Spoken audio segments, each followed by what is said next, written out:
여러분은 자식 때문에 가슴이 무너져 본 적이 있으십니까? 밤새 뜬 눈으로 지새우면서 내가 뭘 그리 잘못했나 싶어 천장만 바라본 적이 있으십니까? 밥상 앞에 혼자 앉아서 젓가락을 집어 들다가 문득 눈물이 흘러내린 적이 있으십니까? 자식이 명절에도 오지 않고 전화 한 통 없이 며칠이 지나갔을 때 그래도 애들이 바쁘겠지 하고 혼자 사귀신 적이 있으십니까? 이 질문들 중 하나라도 마음에 걸리셨다면 오늘 이 이야기는 여러분을 위한 것입니다. 저는 오늘 두 사람의 이야기를 해드릴 것입니다. 아니, 네 사람의 이야기를 해드릴 것입니다. 그리고 조선시대를 살다간 한 위대한 학자의 이야기도 함께 드릴 것입니다. 이 이야기들은 모두 따로 존재하지만 결국 하나의 진실을 향해 흐릅니다. 자식은 부모의 마음을 다 알지 못한다.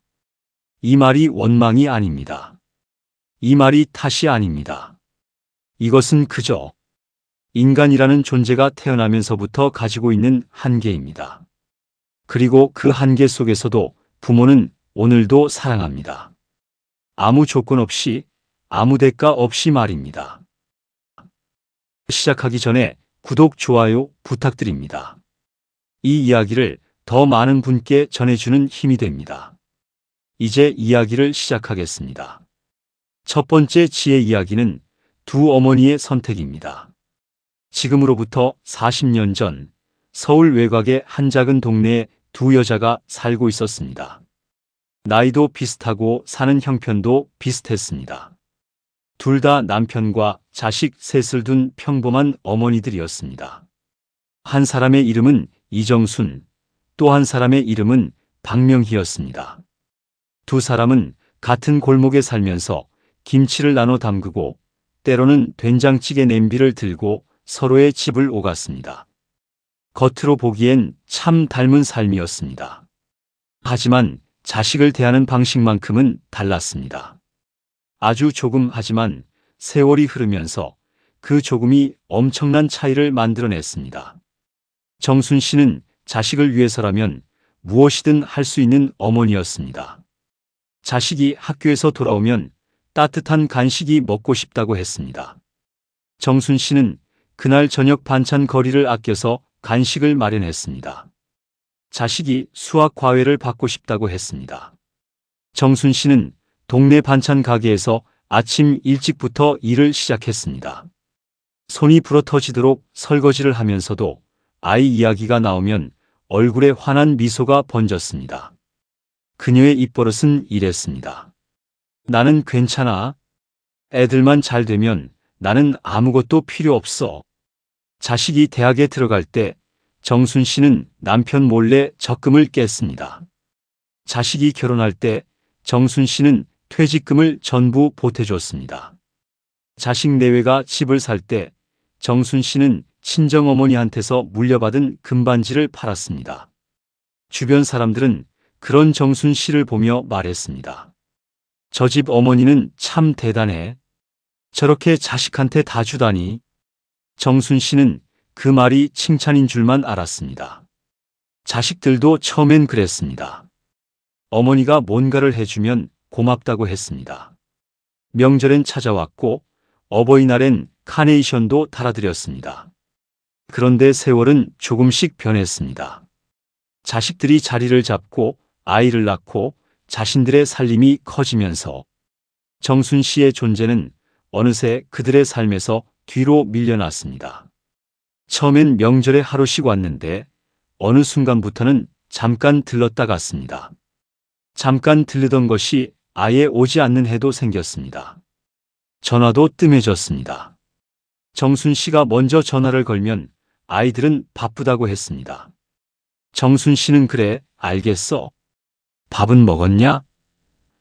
이 한마디만 하고 전화를 끊었습니다.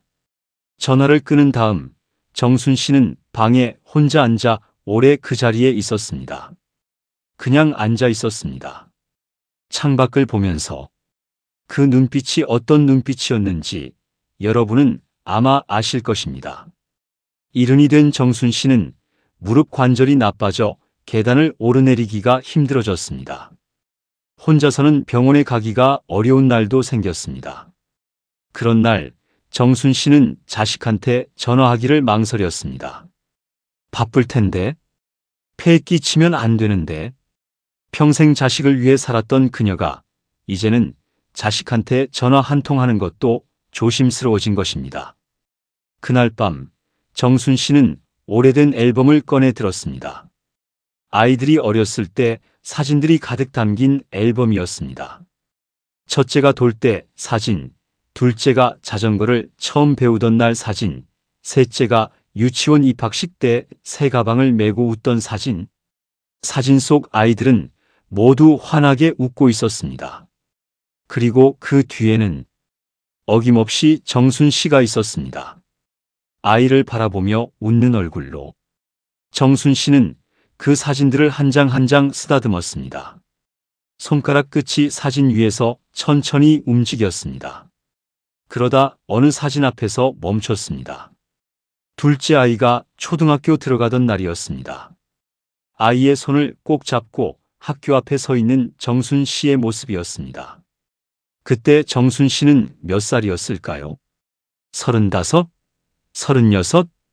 그 사진 속의 정순 씨는 지금의 정순 씨가 아니었습니다. 눈빛이 달랐습니다. 온 세상을 다 가진 듯한 눈빛이었습니다. 그때는 참 좋았지. 정순 씨가 낮게 중얼거렸습니다. 아무도 없는 방 안에서.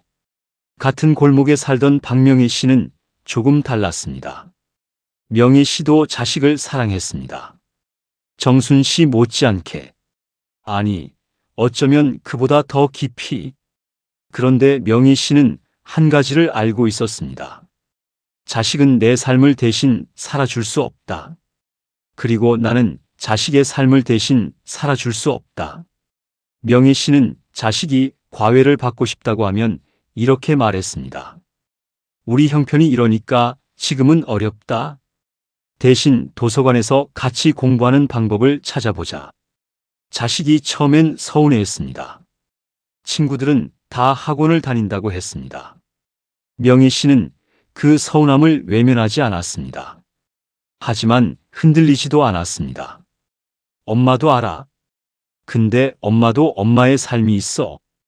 엄마가 무너지면 우리 다 무너진다. 명희 씨는 자식을 위해 자신을 완전히 지우지 않았습니다. 자식이 대학을 가면서 독립하자 명희 씨는 오래전에 접어두었던 꽃꽂이를 다시 시작했습니다. 동네 문화센터에서 서예도 배웠습니다. 남편과 함께 한 달에 한 번씩 근교로 나들이를 다녔습니다. 자식들은 가끔 어머니를 보며 말했습니다. 엄마는 참 씩씩해. 명희 씨는 웃으며 대답했습니다. 씩씩해야지. 내 인생인데. 자식 결혼할 때 명희 씨는 해줄 수 있는 만큼만 해줬습니다. 자신의 노후를 위한 적금은 건드리지 않았습니다. 자식 내외가 집 마련 때 돈을 빌려달라고 했을 때 명희 씨는 부드럽게 하지만 단호하게 말했습니다. 엄마도 나이 들면 돈이 필요해. 얼마까지는 보탤 수 있는데 그 이상은 어렵다. 자식이 그때는 조금 섭섭해했습니다. 그런데 세월이 지났습니다. 이른이 된 명희 씨는 무릎이 조금 불편하긴 했지만 자신의 생활을 스스로 꾸려나갈 수 있었습니다. 여전히 꽃꽂이를 했고 일주일에 2번은 동네 복지관에서 요가를 했습니다. 친구들과 점심을 먹으며 수다도 떨었습니다. 그리고 자식들이 찾아왔습니다. 모든 명절에 오지는 않았습니다. 하지만 올 때는 진심으로 왔습니다. 어머니와 함께 밥을 먹고 드라마 이야기를 하고 웃으며 시간을 보냈습니다. 명희 씨가 자식에게 뭔가를 요구한 적이 없었기 때문에 자식들은 어머니를 만나는 것을 부담으로 느끼지 않았습니다. 어머니 집에 가는 길이 의무가 아니라 쉼표 같은 느낌이었습니다. 자식 중 하나가 어느 날 명희 씨에게 물었습니다. 엄마 외롭지 않아? 명희 씨는 잠깐 생각하다가 대답했습니다.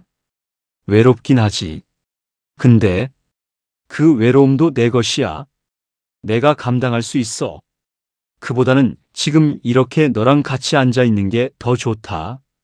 자식은 그 말에 왠지 눈물이 날 것 같았습니다. 여러분, 이 두 어머니의 이야기를 들으시면서 어떤 마음이 드셨습니까? 정순 씨를 보면서 내 모습이 떠오르셨습니까? 아니면 명예 씨를 보면서 나도 저렇게 살았어야 했는데 하는 생각이 드셨습니까? 어느 쪽이든 괜찮습니다. 어느 쪽도 틀리지 않았습니다. 정순 씨가 나쁜 어머니가 아닙니다. 명예 씨가 냉정한 어머니가 아닙니다. 다만 세월이 지나면서 두 사람의 삶이 달라진 것입니다. 저는 오늘 이 이야기를 통해 한 가지를 말씀드리고 싶습니다. 부모가 자신을 완전히 비워내면 자식은 그 빈자리를 채울 의무감을 느끼기도 하지만 동시에 그 무게가 너무 무거워 달아나기도 합니다. 아이러니하게도 자식에게 모든 것을 준 부모가 나중에 더 외로워지는 경우가 많습니다. 이것이 세상의 불공평입니까? 아닙니다. 이것은 인간의 본능입니다. 인간은 너무 많은 것을 받으면 무거워집니다. 그 무게가 죄책감이 되고 죄책감은 거리를 만듭니다. 그래서 명예 씨의 방식이 더 현명했다고 말씀드리는 것입니다. 자식을 사랑하되 자신도 사랑하십시오. 자식을 위해 희생하되 자신을 완전히 지우지는 마십시오. 두 번째 이야기를 시작하겠습니다. 두 번째 지혜 이야기는 기다림과 놓아줌 사이입니다. 이번엔 아버지들의 이야기입니다. 한 사람은 최병수, 또 한 사람은 김용길이었습니다.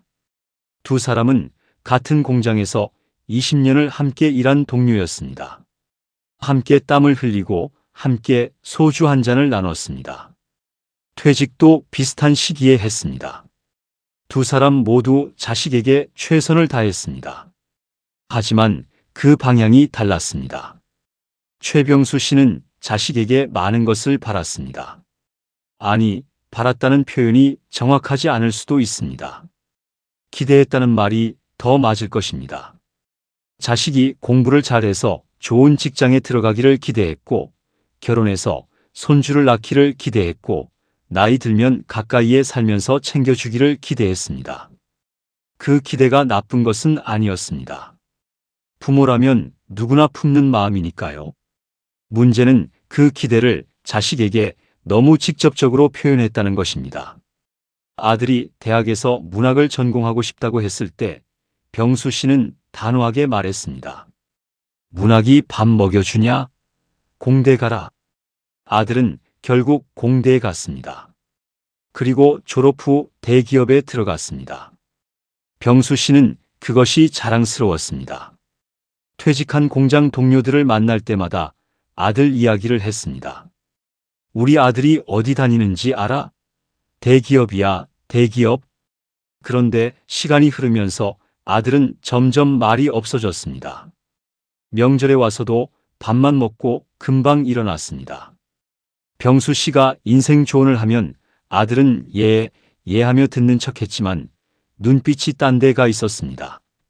병수 씨는 눈치챘습니다. 하지만 인정하기 싫었습니다. 내가 다 잘 되라고 하는 말인데 왜 저러는 거야? 딸이 결혼할 때 병수 씨는 사위가 마음에 들지 않았습니다.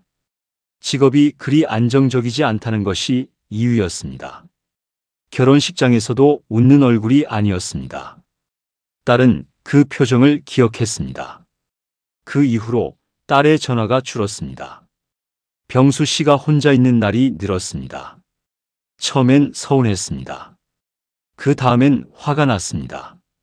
그리고 한참이 지난 다음에야 쓸쓸함이 찾아왔습니다. 그 쓸쓸함은 화처럼 뜨겁지 않았습니다.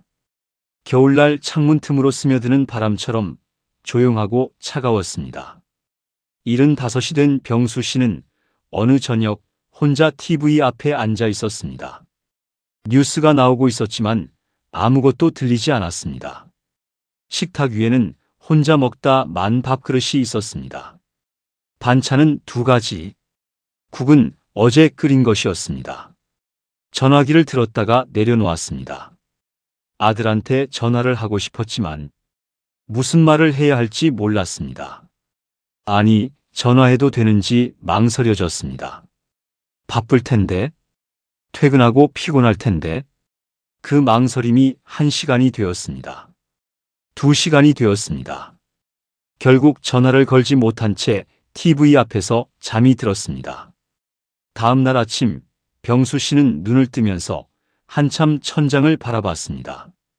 내가 평생 자식을 위해 살았는데 왜 이렇게 됐을까? 그 물음에 대답해 줄 사람은 아무도 없었습니다. 김용길 씨는 달랐습니다. 용길 씨도 자식을 사랑했습니다. 하지만 용길 씨는 한 가지를 일찍 깨달은 사람이었습니다. 자식은 내가 원하는 사람이 아니라 자기가 되고 싶은 사람이 되어야 한다. 아들이 음악을 하고 싶다고 했을 때 용길 씨는 솔직히 걱정이 됐습니다. 그렇지만 이렇게 말했습니다. 그래, 한번 해봐라. 근데 힘들면 아버지한테 말해라. 같이 생각해보자. 아들은 그 말 한마디에 울었습니다. 반대할 줄 알았는데 허락이 아니라 믿음을 받았기 때문입니다. 용길 씨는 퇴직 후 텃밭을 가꾸기 시작했습니다. 처음엔 상추와 고추 정도였습니다. 나중엔 오이도 키우고 가지도 심었습니다. 텃밭에서 일하는 시간이 용길 씨의 하루에서 가장 좋은 시간이 되었습니다. 친구들과 어울려 등산도 다니고 가끔은 혼자 버스를 타고 낯선 동네 구경을 갔습니다. 아무도 모르는 동네에서 혼자 국밥 한 그릇을 먹는 것을 즐겼습니다. 용길 씨가 자식한테 연락을 안 하는 것이 아니었습니다. 하지만 기대를 담아 연락하지 않았습니다. 그냥 보고 싶어서, 목소리 듣고 싶어서 전화했습니다. 잘 지내냐? 밥은 먹었냐? 그래, 그거면 됐다. 이것이 전부였습니다. 자식들은 아버지의 전화가 편했습니다. 들을 것이 없었으니까요. 들을 것이 없다는 것이 오히려 더 자주 전화하고 싶어지게 만들었습니다. 어느 명절 아들이 아버지한테 물었습니다. 아버지, 외롭지 않으세요? 텃밭에서 혼자 그렇게 계시는 거 보면. 용길 씨는 잠깐 흙 묻은 손을 바라보다가 대답했습니다. 외롭지? 근데 있잖아. 이 고추 한 포기도 내가 심고 물 줬잖아. 빨갛게 익는 거 보면 그게 뭔가 보람이야. 자식도 그런 것 같아. 심어놓고 기다리는 거지. 내 손에 붙잡아 두면 안 되는 거 아니겠냐? 아들은 그 말을 오래 기억했습니다. 여러분, 이 두 아버지의 이야기에서 무엇이 느껴지십니까? 병수 씨가 나쁜 아버지입니까? 아닙니다. 그는 자식을 누구보다 사랑했습니다. 다만 그 사랑이 기대라는 그릇에 담겨 있었습니다. 기대는 충족되지 않으면 실망이 됩니다. 그리고 그 실망이 거리를 만듭니다. 용길 씨의 사랑은 그릇이 없었습니다. 그냥 흘러나왔습니다. 그래서 자식들은 그 사랑을 무겁게 느끼지 않았습니다.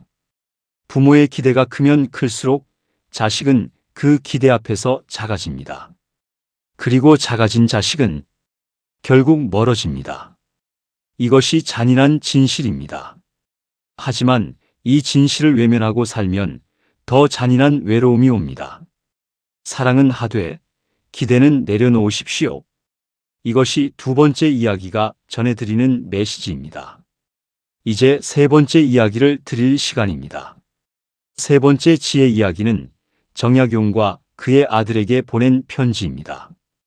이 이야기는 오늘 이야기들 중에서 가장 오래된 이야기입니다. 지금으로부터 200년도 더 전의 이야기입니다. 조선 후기 한 위대한 학자가 있었습니다.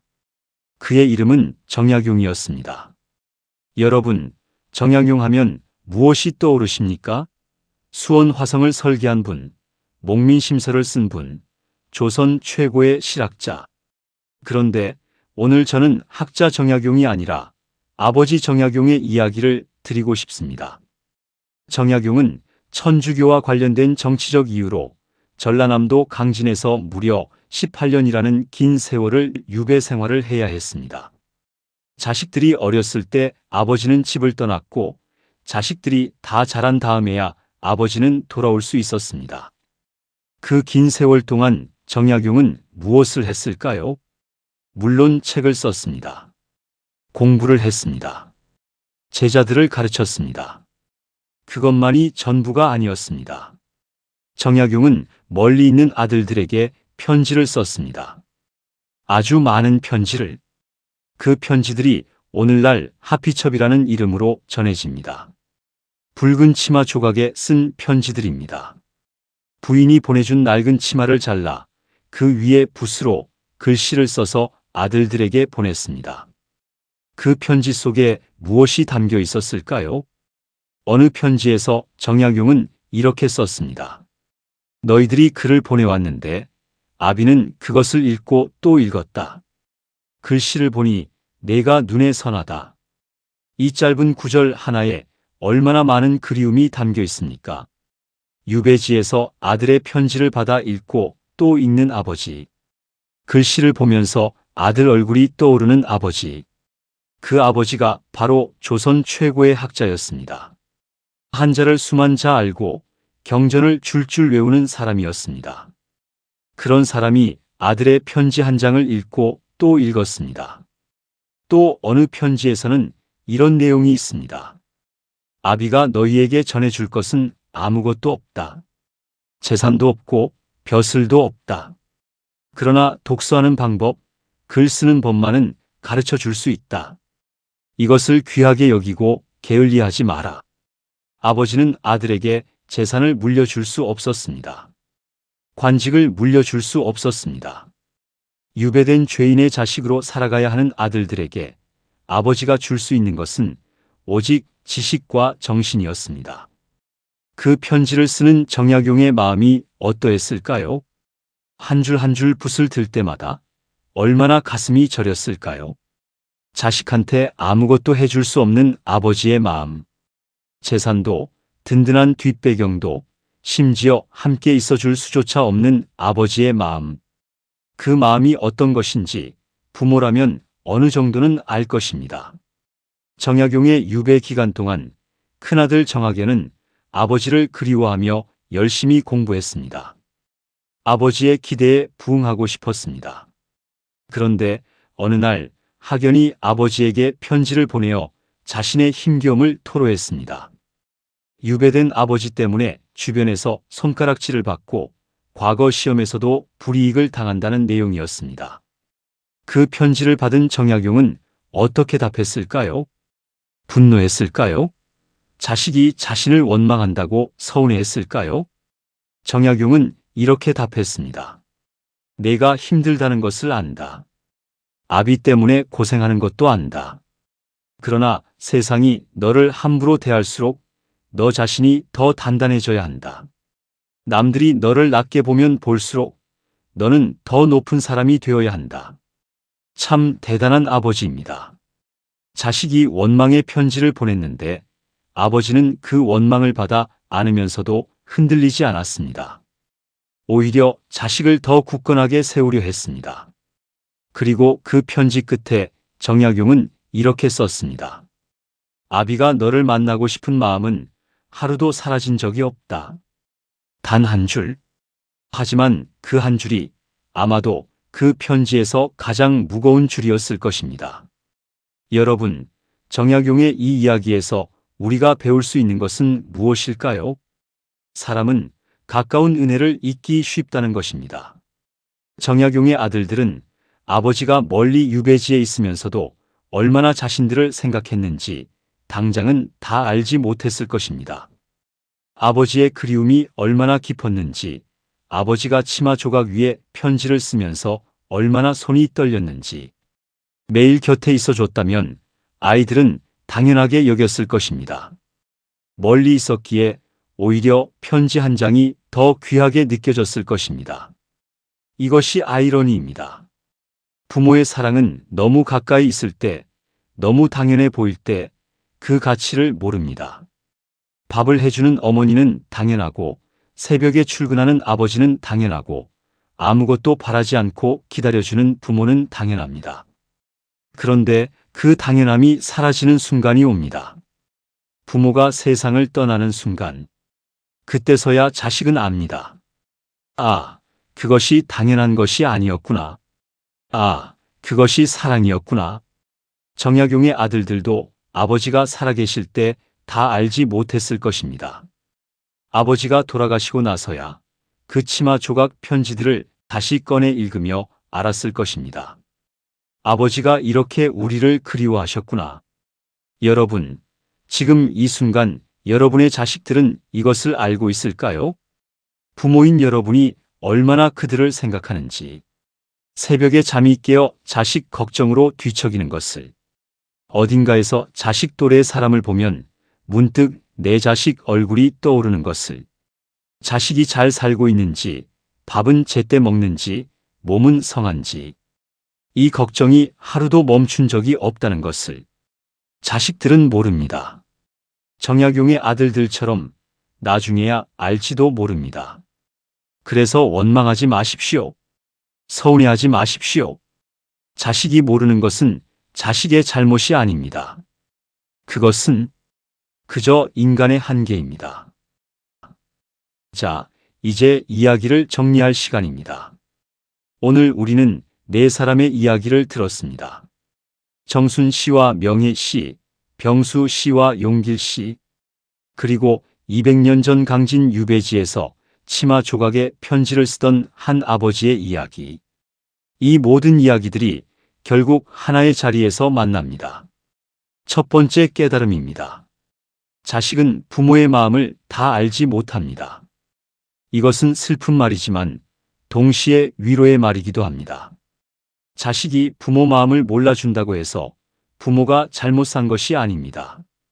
자식이 몰라준다고 해서 그 사랑이 무의미한 것이 아닙니다. 씨앗을 심는 사람은 열매를 보지 못할 수도 있습니다. 그래도 씨앗을 심습니다. 부모의 사랑이 그런 것입니다. 당장 열매가 맺히지 않아도 씨앗은 땅 속에 살아 있습니다. 자식이 당장 알아주지 않아도 부모의 사랑은 자식의 삶 깊은 곳에 남아 있습니다.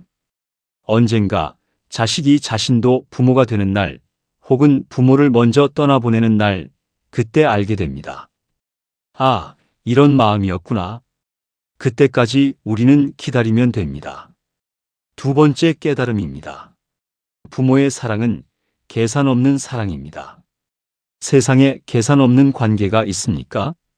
친구도 계산합니다. 동료도 계산합니다. 심지어 부부도 은연중에 주고받는 것을 계산합니다. 하지만 부모는 계산하지 않습니다. 자식이 잘할 때도 사랑하고 못할 때도 사랑합니다. 자식이 효도할 때도 사랑하고 몰라줄 때도 사랑합니다. 자식이 감사하다고 할 때도 사랑하고 아무 말 없을 때도 사랑합니다. 이 사랑의 크기를 자식이 다 알 수 없는 것은 당연합니다. 왜냐하면 이런 사랑은 이 세상 어디에도 없기 때문입니다. 부모와 자식 사이에만 있습니다. 그 사랑이 여러분 안에 있습니다. 세 번째 깨달음입니다. 기대를 내려놓으면 마음이 편해집니다.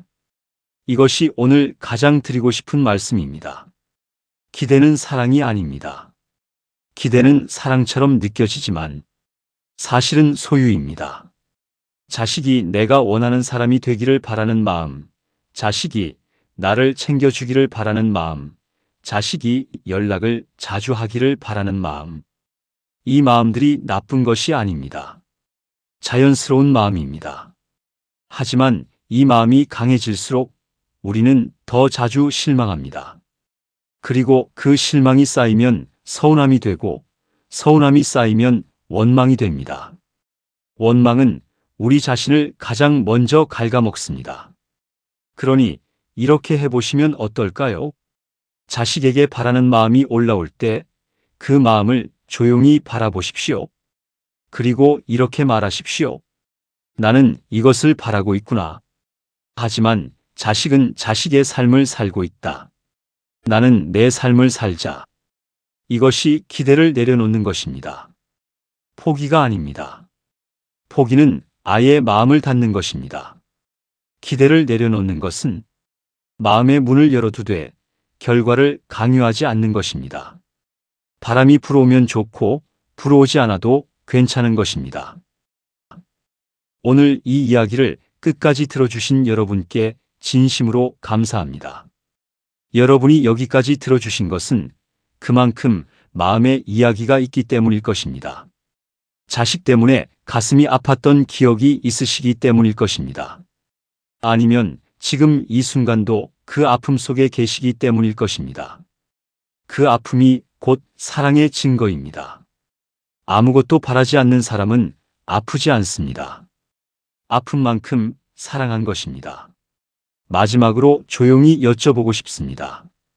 여러분은 자식에게 어떤 마음을 가지고 살아오셨습니까? 혹시 지금 이 순간 자식한테 하고 싶은 말이 있으십니까? 전하지 못한 말이 있으십니까? 이 영상을 보고 어떤 마음이 드셨는지 댓글에 남겨주세요. 여러분의 이야기 하나하나가 이 영상을 보는 또 다른 누군가에게 큰 위로가 됩니다. 자식은 부모의 마음을 다 알지 못합니다. 하지만 언젠가는 압니다. 그날을 위해 오늘도 사랑하십시오. 조용히, 깊게, 계산 없이. 그것이 부모입니다. 그것이 여러분입니다. 오늘 이 이야기가 여러분의 마음 어딘가에 조용히 닿았으면 좋겠습니다. 혼자 듣기엔 너무 아깝고 혼자 삭히기엔 너무 무거운 이야기라면 주변의 소중한 분께 이 영상을 살며시 전해 주십시오. 말로는 꺼내기 어려운 마음을 이 영상이 대신 전해줄 수 있을 것입니다. 그리고 이런 이야기를 앞으로도 계속 들으시고 싶으시다면 구독과 좋아요 버튼 한 번만 눌러주십시오. 여러분 곁에서 조용히 그러나 따뜻하게 이야기를 이어가겠습니다. 오늘 끝까지 함께해 주셔서 진심으로 감사합니다. 다산의 지혜 한마디였습니다. 다음 영상에서 또 뵙겠습니다.